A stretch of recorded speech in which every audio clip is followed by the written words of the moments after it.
Hallelujah, praise the Lord.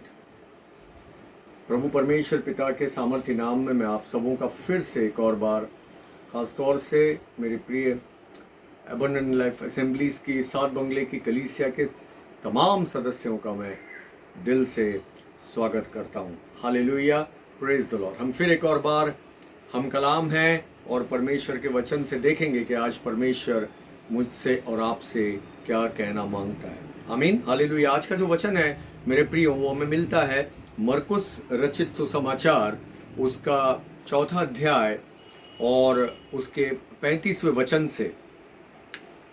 उसी दिन जब सांझ हुई तो उसने चेलों से कहा, आओ हम पार चलें। और वे भीड़ को छोड़कर जैसा वह था वैसे ही उसे नाव पर साथ ले चले और उसके साथ और भी नावें थी। तब बड़ी आंधी आई और लहरें नाव पर यहाँ तक लगी कि वह पानी से भरी जाती थी, पर वह आप पिछले भाग में गद्दी पर सो रहा था। तब उन्होंने उसे जागा कर उससे कहा, हे गुरु, क्या तुझे चिंता नहीं कि हम नष्ट हुए जाते हैं? तब उसने उठकर आंधी को डांटा और पानी से कहा, शांत रह, थम जा। और आंधी थम गई और बड़ा चैन हो गया। आमीन, हालेलुया। मेरे प्रियो, इस वचन में जो हम यहाँ पर देखते हैं कि पूरा दिन प्रभु यीशु मसीह ने जब ये घटना हुई और वो नाव पर अपने चेलों के साथ बैठ के जा रहे थे, उससे पहले सारा दिन का हम देखेंगे। उससे पहले तो हमें पता चलेगा कि प्रभु यीशु मसीह ने सारा दिन बहुत प्रचार किया और भीड़ भी बहुत थी, लोग एक दूसरे पर गिरे पड़ते थे और प्रभु यीशु मसीह ने उन्हें परमेश्वर का वो जीवित वचन दिया। यीशु मसीह वचन देते थे, प्रचार करते थे, उसके बाद में चंगाइयाँ भी करते थे, बड़े बड़े आश्चर्य कर्म करते थे। तो यहाँ पर यीशु मसीह ने नाव पर से उन लोगों को शिक्षा दी। और क्या बातों की शिक्षा दी? यीशु मसीह ने उन्हें बीज बोने वाले का दृष्टांत सुनाया और उस पर शिक्षा दी। उसके बाद में उसने उस दिए के बारे में बताया, जो बताया कि वो उसको खाट के नीचे नहीं रखते, उसके बारे में बताया। फिर उसने आने वाले कटनी के समय के बारे में बताया, उनको शिक्षा दी। फिर राई के दाने के बारे में यीशु मसीह ने बताया। पर दिन के अंत में ऐसा हुआ कि यीशु मसीह अब अपने चेलों के साथ अकेला था, क्योंकि उसको भी और चेलों को भी आराम करने की ज़रूरत थी, भीड़ से अलग हो जाने की ज़रूरत थी, अपने परमेश्वर के साथ समय बिताने की ज़रूरत थी और एकांत में अपने शिष्यों के साथ, अपने चेलों के साथ भी समय बिताने की ज़रूरत थी। और यहाँ पर हम देखते हैं, जैसे 35वें वचन में लिखा है कि यीशु मसीह ने अपने चेलों को नाव पर बिठाया और उनसे कहा कि आओ हम पार चलें। और शिष्य भी जो थे वो सारे दिन भर के इस मेहनत वाले काम को करते हुए, भीड़ के साथ समय बिताते हुए, इतने लोगों को उन्होंने देखा कि कैसे प्रभु यीशु मसीह आश्चर्य कर्म करते हैं, चंगाइयाँ दे रहे हैं और दुष्ट आत्माओं को भगाते और लोगों की बीमारियों को ठीक कर रहे, लोगों के चेहरे के ऊपर खुशी और मुस्कान लेकर के आ रहे और वो जिंदा खुदा का कलाम लोगों तक पहुंचाए। अब ये सारी बातें जो दिन भर में हुई, चेले भी जो थे वो थक गए और उन्हें ऐसा लग रहा था कि पूरा दिन काफ़ी लंबा है और शाम हो चुकी, अंधेरा हो रहा था और वो भी थक गए।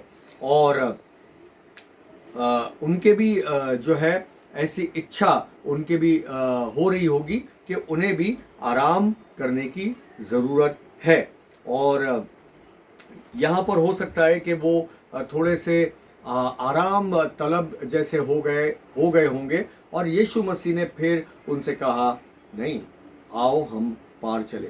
नाव के ऊपर बैठ के खुदावंत यीशु मसीह उन्हें दूसरे तरफ ले जाना मांग रहे थे। हालेलुया।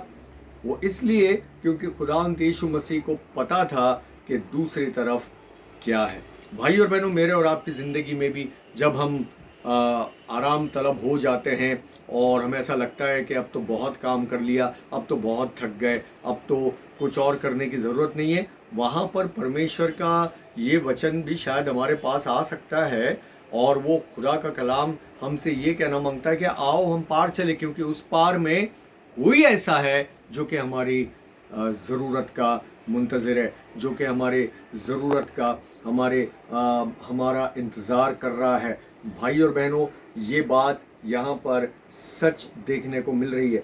और कभी कभी ऐसा होता है कि कई बार ऐसा होता है कि मसीह लोग जो हैं वो अपने काम में, अपनी ज़िंदगी में इतने संतुष्ट हो जाते हैं, इतने आराम तलब हो जाते हैं, उनको लगता है कि अब तो बहुत कर लिया, अब तो बहुत सेवा कर ली, अब तो बहुत चर्च चले गए, अब तो बहुत गाने गा लिए, अब तो बड़ी तालियां बजा ली, अब तो सारे कामों को कर लिया, अब आराम करने का वक्त है।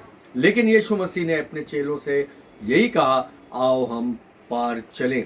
और इसीलिए भाई और बहनों, ये वचन मुझे और आपको ये सिखाता है कि मुझे और आपको हमारी कलीसिया की जो आराधनाएं हैं, हमारे कॉन्फ्रेंसेस और मीटिंग्स और कन्वेंशन और जो हमारी पारिवारिक जो हमारा जीवन है, ख़ानदानी जो हमारी ज़िंदगी है, तमाम इन बातों से परे होकर के मुझे और आपको देखने की ज़रूरत है। आमीन, हालेलुया। और यहाँ पर यीशु मसीह ने यही उनको बताया कि तुम्हें जो ऐसा सोच रहे हो कि तुम्हें इस वक्त आराम करना है, तुम्हारे दिलो दिमाग में और कुछ बातें नहीं आ रही है, तो चेलों से ऐसे वक्त में कहा जबकि वो बिल्कुल से ऐसा उनका हिसाब किताब हो रहा था कि चलो अब तो लेट जाते, आराम कर लेते। लेकिन यीशु मसीह ने उनसे कहा नहीं, कोई ऐसा है जो हमारा इंतजार कर रहा है, जो तुम्हारा इंतजार कर रहा है।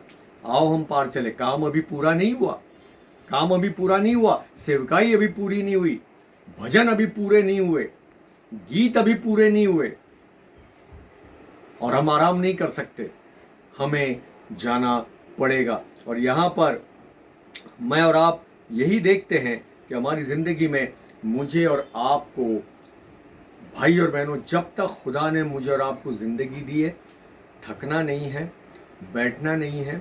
भाई और बहनों, हालांकि मैं यहाँ पर एक बात आपको बता देना चाह रहा हूँ, यहाँ पे मैं शरीर की थकान और उसकी बात नहीं कर रहा हूँ, बट मैं यहाँ पर ये बात कर रहा हूँ कि खुदा ने जो मुझे और आपको ज़िंदगी दी है, वो ज़िंदगी इसलिए कि मरते दम तक जो खुदा ने मेरे और आपके हाथों में सौंपा है, हम जो खुदा के लोग हैं, हम जो मसीह लोग हैं, मेरे और आपके पास खुदा की दी हुई बड़ी जिम्मेदारी है। और ये जिम्मेदारी किसी और के पास नहीं दी गई है, केवल खुदा के लोगों के पास दी गई है कि आइए हम जो हैं अपनी आराम तलबी से बाहर निकलें। और जब तक हम बाहर नहीं निकलते, हम पार नहीं जा सकते, हम वो काम नहीं कर सकते जिसके लिए खुदा ने मुझे और आपको चुना है, जिसके लिए खुदा ने मुझे और आपको बुलाया है। अगर हम नहीं इस बात को समझेंगे तो हम हमारी कलीसिया की आराधनाओं के परे होकर के हम नहीं देख सकेंगे। हमारे कॉन्फ्रेंसेस के, हमारी मीटिंग्स के, हमारे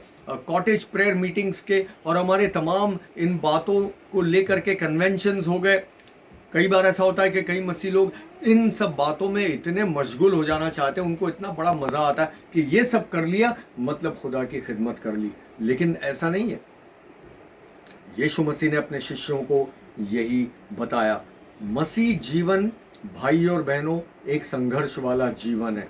हालांकि खुदा उसमें इत्मीनान देता है, उसमें तसल्ली देता है, उसमें आराम देता है, उसके अंदर वो खुशी खुदा देता है जो कि और शायद किसी काम को करने से मुझे और आपको नहीं मिल सकती। वो दिली तसल्ली बख्शता है जो शायद दुनिया में और किसी काम को करने से हमें नहीं मिल सकती, जो कि खुदा की खिदमत करने से मुझे और आपको मिलती है। और जब हम देखते हैं कि यहाँ पर जब वो नाव में बैठ करके जा रहे हैं, तो 37वें वचन में यहाँ पर लिखा है, तब बड़ी आंधी आई और लहरें नाव पर यहाँ तक लगी कि वह पानी से भरी जाती थी। बड़ी आंधी आ गई। क्या हुआ? सारा दिन देखिए भाई और बहनों, मैं आपको बताना चाहता हूँ, प्रभु यीशु मसीह ने परमेश्वर का वचन प्रचार किया। आमीन, हालेलुया। परमेश्वर का वचन प्रचार किया। और यहाँ पर देखते हैं कि एक आंधी आ गई। वो लोग नाव में बैठ करके जा रहे थे। चेले यीशु मसीह के साथ थे, या यूं कहें कि यीशु मसीह चेलों के साथ उस नाव में था। तो यीशु मसीह ने चेलों से कहा, आओ हम पार चलें। चेलों ने यीशु मसीह की बात को माना, उन्होंने उसकी आज्ञा का पालन किया। और यहां पर हम इस बात को देखते हैं कि चेले खुदावंद यीशु मसीह की बातों को मान रहे थे, फिर भी तूफान आ गया। उसकी आज्ञा का पालन वो कर रहे थे, फिर भी तूफान आ गया, आंधी आ गई। वो यीशु मसीह के साथ उस नाव में यात्रा कर रहे थे, सफर कर रहे थे, तब भी तूफान आ गया। और वो प्रभु यीशु मसीह के उस इच्छा के बीच में थे, उसकी इच्छा में शामिल थे, तब भी तूफान आ गया। भाई और बहनों, मुझे और आपको इस बात को समझना है कि जब भी हम खुदा की आज्ञाओं का पालन करते हैं, वफादारी के साथ उसके साथ चलते हैं, तब भी तूफान हमारी जिंदगी में आता है। हम खुदा की बातों को मानते हैं, तब भी तूफान हमारी जिंदगी में आता है। हम उसकी इच्छा के ऊपर रहते हैं, उसकी इच्छा के विपरीत कुछ नहीं करते, तब भी तूफान हमारी जिंदगी में आता है। और उसके साथ साथ चलते हैं, तब भी तूफान हमारी जिंदगी में आता है। और ये तूफान जो है हर मसीह की जिंदगी में आना जरूरी है, तभी हम जो कुछ बातों को सीखते हैं। क्योंकि खुदा अपने लोगों को, अपने दासों को, अपने बच्चों को बड़ी बड़ी बातें ऐसी तूफानी बातों में रह करके सिखाता है और सिखाना मांगता है। आमीन, हालेलुया। और यहाँ पर हम देखते हैं कि तूफान आया, कब आया? वचन प्रचार दिन भर यीशु मसीह ने किया और चेले उस वचन को सुन रहे थे। Praise the Lord, hallelujah. They were hearing the word of God, they heard it from Jesus own mouth and then the storm came. और फिर वो तूफान आया। मैं आपको बताना चाहता हूं, वचन जब बढ़ता है, हम पाते हैं कि जिंदगी में तूफान भी आने लगते हैं और तूफान भी जो है वो बढ़ता है, परेशानियां बढ़ती हैं। जब वचन में बढ़ते हैं तब परेशानियां भी बढ़ जाती हैं और हमें ऐसा लगता है कि ऐसा क्यों।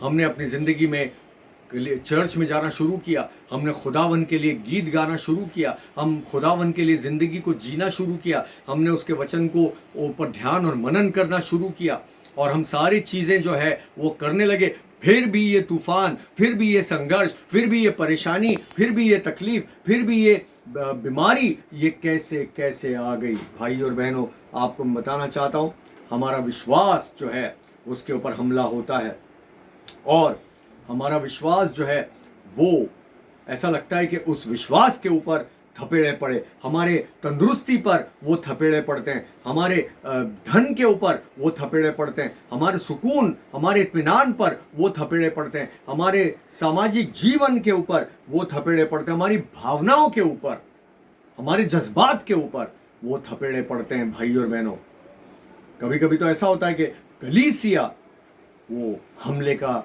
शिकार हो जाती है। भाई और बहनों, मैं आपको बताना चाहता हूँ, जब भी कलीसिया के अंदर पास्टर साहब और परमेश्वर के दूसरे लोग, जो प्राचीन लोग हैं, एल्डर्स हैं, डीकन डीकनेसेस, जब खुदा की मर्जी में रह करके और सारे बहुत से कामों को करते हैं, तब वो पाते हैं कि तूफान आ गया, वो पाते हैं कि तकलीफ़ें आ गई उनकी ज़िंदगी में, उनकी ज़ाती ज़िंदगी के अंदर परेशानियाँ आ गई और परेशानियाँ बढ़ गई। लेकिन बात यह है, नाव में है कौन हमारे साथ? हमारा जीवता प्रभु यीशु मसीह। आमीन, हालेलुया। और प्रभु यीशु मसीह जब हमारे साथ है तो यीशु मसीह फिर चुप नहीं रहेगा, वो हमारी हर मदद करेगा। और मैं आपको बताना चाहता हूं कि वचन जो है वो एक प्रकार से विश्वासियों को पूरी तरीके से वो हिलाता है। खुदा अपने कलाम के मार्फत मुझे और आपको जो है आराम तलबी से बाहर निकालना मांगता है। वो चाहता है कि हम उसके वचन के मुताबिक काम को करें और हमारा जीवन जो है इस वचन को लेकर के जब हम चलते हैं तो हम पाते हैं कि it can be a bit of a struggle, संघर्ष हमें करना होता है, तकलीफ़ों का सामना करना होता है, तूफानों का सामना करना होता है। अभी पता है आपको, अच्छी तरह से पता ही होगा कि अभी किस प्रकार से जो है ये निसर्ग नाम का तूफान ये उठा अरब सागर में, और अरब सागर से वो तूफान उठा और सब ने मिलकर के दुआ करी। हालांकि उसका कुछ असर हुआ और बम्बई शहर पर भी कुछ थोड़ा सा असर हुआ, लेकिन आपको बताना मांगता हूं कि जो खुदावंत यीशु मसीह ने कहा, अपने हाथ को ऊपर उठाते हुए और कहा पीस बी स्टिल, शांत हो जा, थम जा, और तूफान थम गया। Hallelujah, praise the Lord, hallelujah. मेरे और आपकी ज़िंदगी में भी भाई और बहनों, जब तूफान आता है, वचन को लेकर के हम चलते हैं और वचन को पूरा करना मांगते हैं, खुदा की मर्जी को पूरा करना मांगते हैं, भाई और बहनों, तूफान तो उठता है, लेकिन वचन उससे कहीं ज्यादा ऊपर उठता है और तूफान को रोक देता है। आमीन, हालेलुया। वो सत्य वचन जो मेरा और आपका प्रभु यीशु मसीह, वो सत्य वचन हर तूफान पर भारी है और तूफान को हटना ही पड़ेगा। हालेलुया। और आपको बताना मांगता हूं मैं कि वचन को तूफान से ऊपर उठने दीजिए। भाई और बहनों, जब हम उस बात को लेकर के चलेंगे, तभी जो है हम खुदा के कामों को, उसके मर्जी को हम पूरा कर सकते हैं। और यहाँ पर पहला यूहन्ना और 4 अध्याय के 4 वचन में लिखा है, जो तुम्हारे भीतर है वो उससे जो संसार में है बड़ा है। आमीन, हालेलुया। और मेरे और आपके अंदर खुदा का आत्मा है, उससे वो जो बाहर जो तूफान है, जो बाहर जो शैतान है, बाहर जो दुष्टात्मा है, खुदावंत यीशु मसीह और उसका आत्मा और परमेश्वर की सामर्थ उन सब बातों से बड़ी है। हालेलुया। बाहर की तमाम परेशानियां, हमारे भीतर खुदा का आत्मा है, वो उससे बड़ा है। हालेलुया। और यहाँ पर यही बात जो है खुदावंत यीशु मसीह के इस कथन से मैं और आप सीखते हैं। और Jesus was there with the disciples when they faced the storm. यीशु मसीह अपने चेलों के साथ था जब वो तूफान आया, और आज भी यीशु मसीह मेरे और आपके साथ है जब तूफान आता है हमारी जिंदगी में। हालेलुया। क्या आपको नहीं लगता कि जब तूफान आया तो खुदावंत यीशु मसीह हमारे साथ थे? Praise the Lord, hallelujah. और असर क्या हुआ? देखिए, तूफान जो है कहीं से कतरा करके वो अलग चला गया और उसका नामो निशान भी पता नहीं चला। भाई और बहनों, अलग अलग तूफान अलग अलग जो है मकसद से ज़िंदगी में आते हैं, और हम देखते हैं किस प्रकार से योना नबी, उसने अपनी ज़िंदगी में एक तूफान का सामना किया और प्रभु उसको पकड़ के वापस लेकर के आया। पौलुस ने तूफान का सामना किया और जो है उसको ये तूफानों की वजह से जो उसकी ज़िंदगी में आए, भाई और बहनों, उसको मौका मिला कि वो बड़ी बड़ी गवाहियाँ वो दे सके। हालेलुया। और ये तूफान इसलिए आया ताकि यीशु मसीह के साथ मौजूद होने के बाद शिष्य लोग जो है विश्वास में, अपने ईमान में और मजबूत और पक्के हो जाएं। This storm was to build the disciples' faith. Hallelujah. Every storm that we face in our lives build our innermost faith. Hallelujah. हर तूफान जो हम सामना करते, हमारा भीतरी जो विश्वास है, ईमान है, वो मजबूत और पक्का होता है। चाहे कोई भी कारण हो मेरे प्रियो, मुझे और आपको अगर हम अपनी जिंदगी में इस प्रकार से तूफान का सामना करते हैं, वही कहें जो यीशु मसीह ने कहा, और उसने कहा शांत रहे, थम जा। यीशु ने कहा शांत रहे, थम जा। खुदा ने मुझे और आपको अधिकार दिया यीशु मसीह के नाम से। हालेलुया। इधर उधर ताकने की जरूरत नहीं है भाई और बहनों। जब इस प्रकार से हम आंधी या तूफान का सामना करें, अपने हाथों को ऊपर उठाएं। हर परेशानी का जब हम सामना करें, किसी बीमारी का सामना करें, किसी बहुत बड़े एक स्ट्रगल से, एक संघर्ष से जब हम गुजरते हो, तो मुझे और आपको घबराने की जरूरत नहीं है, क्योंकि हमारी नाव में तो यीशु मसीह पहले से ही है। आमीन, हालेलुया। हर विश्वासी की नाव में यीशु मसीह है और उसने कहा शांत हो जा, थम जा। हालेलुया। मुझे और आपको भी यही कहना है, शांत हो जा, थम जा। मेरे और आपकी जिंदगी से हर तूफान जो है ऐसे ही थम जाएगा और हमारा विश्वास खुदा में और मजबूत और पक्का होता चला जाएगा। खुदावन खुदा इस वचन के द्वारा आपको बड़ी बरकत दे, आपको बहुत सुकून और आपको इत्मीनान दे, आपके चेहरे के ऊपर मुस्कान लेकर के आ जाए। आमीन, हालेलुया। हम फिर मिलेंगे। खुदा आपको बड़ी बरकत दे। आमीन, हालेलुया।